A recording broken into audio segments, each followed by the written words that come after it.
දීමකින් අහන්න පුළුවන්.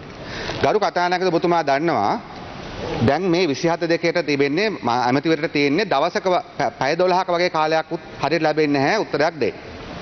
එතකොට මේක පොදු වැදගත්කමකින් යුතු කරුණක් සම්බන්ධයෙන් පක්ෂ නායකයන්ට තිබෙන අවස්ථාව. දැන් ඔබතුමා බැලුවොත් මේ ප්‍රශ්නේ දැන් ඇමතිවරු අනික ඇමතිකම් කරන්න ඕනේ. ඒගොල්ලෝ අමාත්‍යාංශවල වැඩ කරන්න ඕනේ. ඒගොල්ලන්ට තියෙනවා මේවට තොරතුරු හරියට නිවැරදිව ලබා දෙන්න. ඔබතුමා කල්පනා කරලා බලන්න මොන අමාත්‍යාංශද පුළුවන් කියලා මේ අයවැය විවාදයකුත් පැවැත්වෙන කාලෙකදී මෙතරම් තොරතුරු ප්‍රමාණයක් 27 දෙක යටතේ දෙන්න.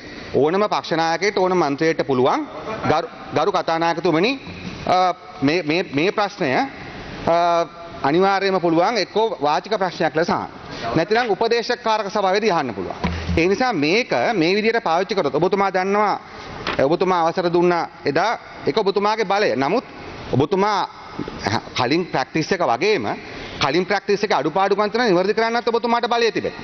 දැන් ඊයේ ගරු තවත් මන්ත්‍රී පක්ෂ නායකතුමෙක් අහලා තිබුණා ප්‍රශ්නයක්. ඒක ගත්තට පස්සේ ගරු කතානායකතුමනි අපි බලාපොරොත්තු වෙනවා පක්ෂ නායක රැස්වීමේදී අවශ්‍ය උනත ඉදිරිපත් කරන්න. ඒත් ප්‍රශ්න 12ක් ගරු මුදල් නියෝජ්‍යමතුමා.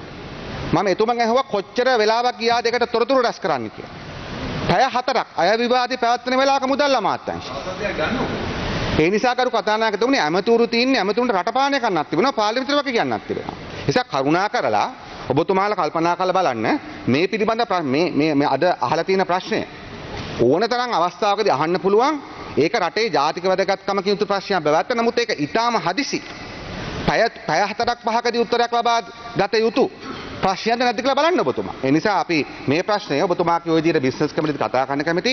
මම කියන්නේ කරුණාකරලා අපි උත්තර දෙනවා. අපිට උත්තර දෙන්න බැරි ප්‍රශ්නයක් නැහැ. මොන මාෆියා එකද ඉන්නේ? ඩීසල් මාෆියා එක කවුද හිටියේ? සිගරට් මාෆියා එක කවුද ඉන්නේ? මහ බැංකුව හොරුත් එක්ක හිටියේ කවුද? ඇලෝසියස්ත් එක්ක කවුද හිටියේ කියන අපිට කතා කරන්න ඕනේ නැහැ. අපි ඔප්පු කරලා තියෙනවා